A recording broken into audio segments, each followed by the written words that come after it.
भारतीय ग्रंथांतू रामायण आणि महाभारत म्हळ्यारी इतिहास म्हणटाच. इतिहास म्हळ्यार ऐसा हुआ ता म्हण सांगचा गेला हिंदीन.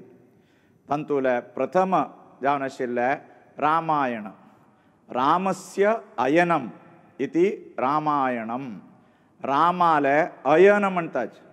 संस्कृतांत अयनाचो अर्थ कसलो म्हळ्यार भोंवचे एक्कडे तेकडे आमकां सगळ्यांक कळटा. दक्षिणायन आनी उत्तरायण म्हणटाच. ते सुर्याले अयनाक ते दक्षिणायन आनी उत्तरायण म्हणटाच. तशीच रामाले अयनाच विशय रामायणान सांगला. तो आमकां सगळ्यांक कळटा रामू आसेतु हिमाचलम. सेतू बंधन दवरून हिमाचल परान पर्यटन केलें विवरण आमकां सगळ्यांक कळटा. वाल्मिकीन रचना केलेले हे रामायणांतू अनेक विशयाचे वर्णन आसा. तांतू ज्योतिषाचे, वृक्षाचे, क्षेत्राचे, राजतंत्राचे इत्यादी अनेक विशय गहरान जावन म्हळ्यार डीप जावन वाल्मिकीन सांगून दिला आमकां सगळ्यांक. ते आमकां कळचे तरी ते वृक्षाचें वर्णन मात्र आमी हे एपिसोड म्हळ्यार हे श्रृंखले भितरी आमी पळोवया. वृक्ष म्हण संस्कृतान अमरकोश काढल्यार ताकाच मस्त पर्यायवाची शब्द आसा. वृक्ष पादप तरुः इत्यादी. तांतू पादप म्हण शब्द भारी सुंदर. कसलो म्हळ्यार पादेन पिबती इति पादप म्हळ्यार पाययान पितखंय. आमकां सगळ्यांक कळटा रुखाक आमी उद्दाक घालचें आसा. ते उद्दाक ते रुखाल पाययांक घालचे. ते पाययान कोण पित्तगी ताका पादप म्हूण सांगला आसा. तर तसल वृक्षाचें वर्णन वाल्मिकीन कशी केला म्हणून आमकां पळोवया. ते आदि काव्यांतू पळोवच्या गेल्यार 180 म्हळ्यार 180 पशी चड रुखाचे वर्णन ते रामायणांत आमकां पळोवच्या मेळटा. जाल्यार तांतूले केलो भाग मात्र आमी पळोवया. कालानंतर भारतांतू अनेक भाशा येवच्या वचून आतां कन्नडा, तेलुगू, तमिळ इत्यादी येवच्या वचून एकच रुखाक विंगविंगड भाशेन विंगविंगड नांवारी आपोवच्या सुरू जाल्या. तशी जायना फुडें मस्त जाणाक ते वृक्षाचे नांव कसले म्हूण मनाक करच्याक मस्त कश्ट आसा. वळी ते देखून आम्यांतू जावचे तितले कन्नड, मलयाळ, इंग्लीश वृक्षाचें नांव दिल्यार तुमकां एक मना वता म्हण लेकून ते वृक्षाचे अनेक नांवय हे श्रृंखले भितर आमी सांगताच. एक वृक्षाक अमरकोशांतूय पर्यायवाची शब्द म्हणटाच. ते एक वृक्ष उदाहरणां सांगच्या गेल्यार न्यग्रोधः, वटवृक्ष, बहुपादप म्हणून एक रुखाक विंगविंगड नांवान संस्कृतान सांगताच.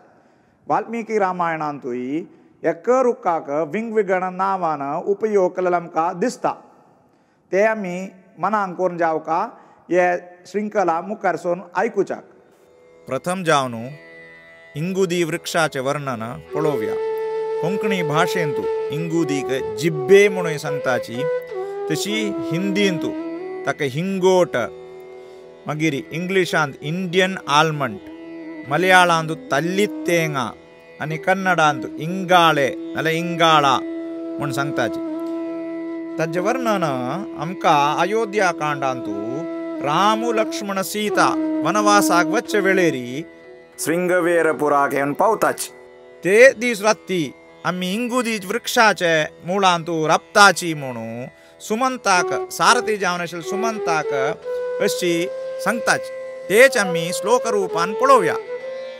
विदुरादयन्नद्या बहुपुष्प प्रवालवान् सुमहानिंगुदी वृक्षो वसामोत्रैव सारथे.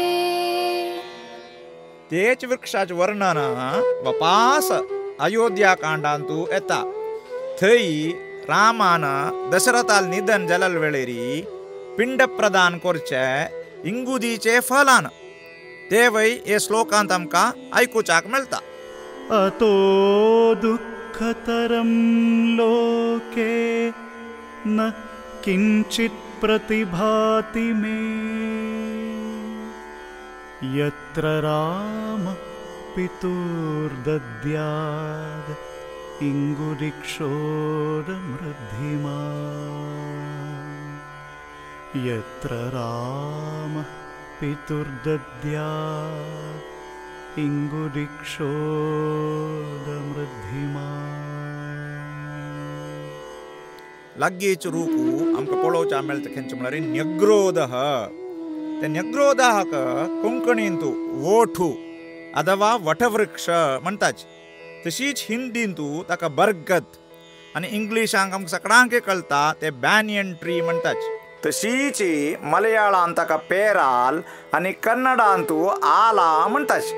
हे रुखाचे वर्णन न्यग्रोधः म्हणून अनेक श्लोकांतू उपयोग आसा. अयोध्या कांडांतू राम लक्ष्मण सीता प्रयागां वचे एक प्रसंग आसा. थंय भरद्वाजाल आश्रमांत वचून तो तांकां चित्रकूटांतू वच्चाक उपदेश करता. ते चित्रकूटांतू आशिल्ले न्यग्रोधाचें वर्णन आमकां तांकां पळोवया. ततो न्यग्रोधमासाद्य महान्तं हरितच्छदम् विवृद्धं बहुभिर्वृक्षैः श्यामं सिद्धोपसेवितम् तस्मै सीताञ्जलिं कृत्वा प्रयुञ्जीताशिषशिवाः तस्मै सीताञ्जलिं कृत्वा प्रयुञ्जीताशिषशिवाः. न्यग्रोधाक पर्यायवाची जावन आशिल्ले शब्द आमकां अमरकोशांत मेळटा. न्यग्रोध बहुपादपः वटः म्हूण. ते वटवृक्षाचें वर्णन आमकां सगळ्यांक कळटा कशें म्हळ्यार ते पंचवटी म्हणटाच. पंचवटी म्हळ्यार कशें जालें 5 वटा रूख आशिल्ल्या जाग्याक पंचवटी म्हणटाच. ताचें वर्णन आमकां रामायणांत मेळटा. ततः पंचवटीं गत्वा नानाव्यालमृगायुता उवाच भ्रातरं रामः सौमित्रिं दीप्ततेजसम् उवाच भ्रातरं रामः सौमित्रिं दीप्ततेजसम्.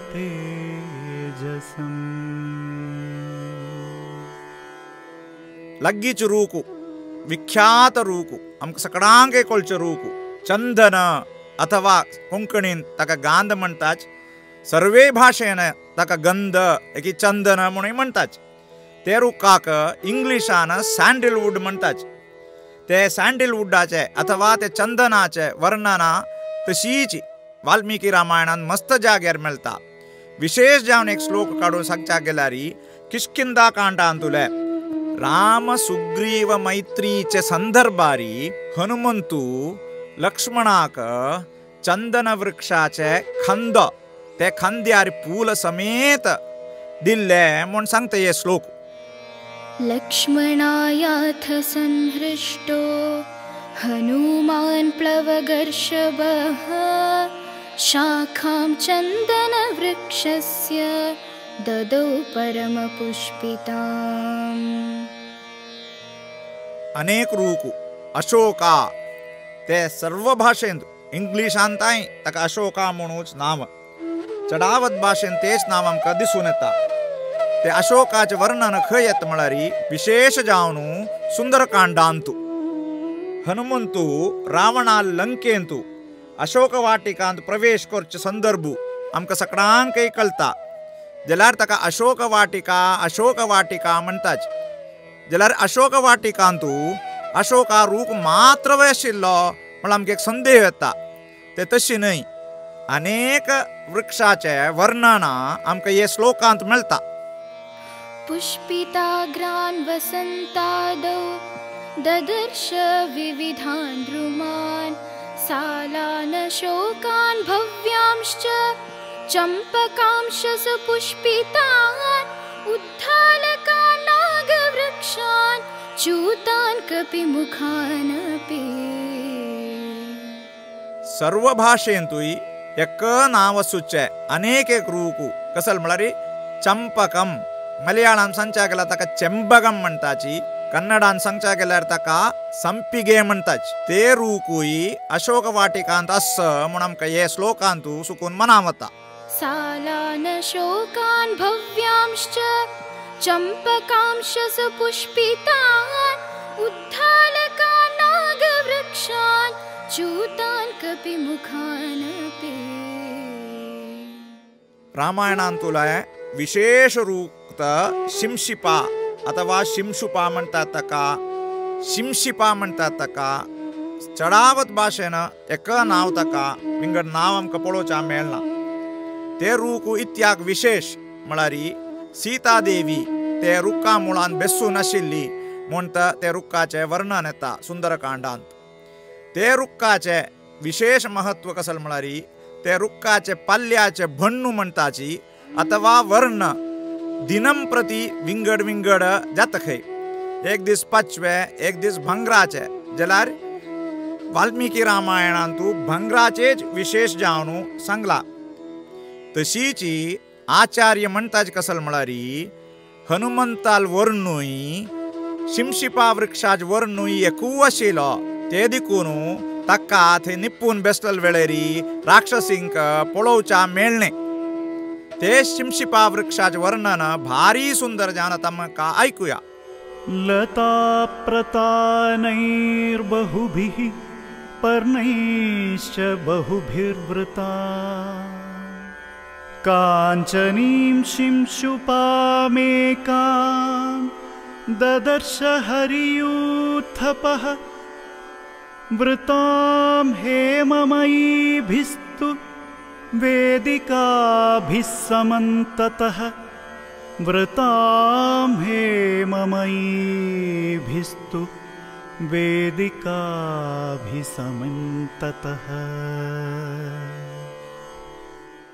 आता आम्ही सुंदरकांडांत सुकून युद्धकांडांत प्रवेश करूया युद्धकांडांतू सेतुबंधनाचे प्रसंग आमकां सर्वांकय कळटा चढावत छायाचित्रांत आमी पळोवच्या गेल्यारी सेतुबंधनाक उपयोग कलल कसल म्हळ्यारी फत्तोरू म्हूण आमकां ते छायाचित्रांत पळोवच्या जाता जाल्यारी वाल्मिकी रामायणांतू तशी न्हय फत्तोर नंतर मस्त रुक्काचे उपयोग जाल्ला म्हणून ते श्लोकांत सुकून आमकां मनान जाता तांतूलो एक रूक अर्जुना ते अर्जुना रूक उपयोग करून सेतुबंधन केल्ले म्हूण सांगताच कोंकणींतूय ताका अर्जुना म्हणटाची हिंदींतूय अर्जुना तशीच मलयाळांत सांगच्या गेल्यार नीर मरुत म्हणटाच आतां हे श्लोकां भितरी 9 विविध वृक्षाचे वर्णन येता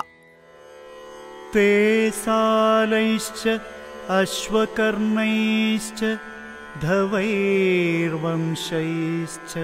वानराः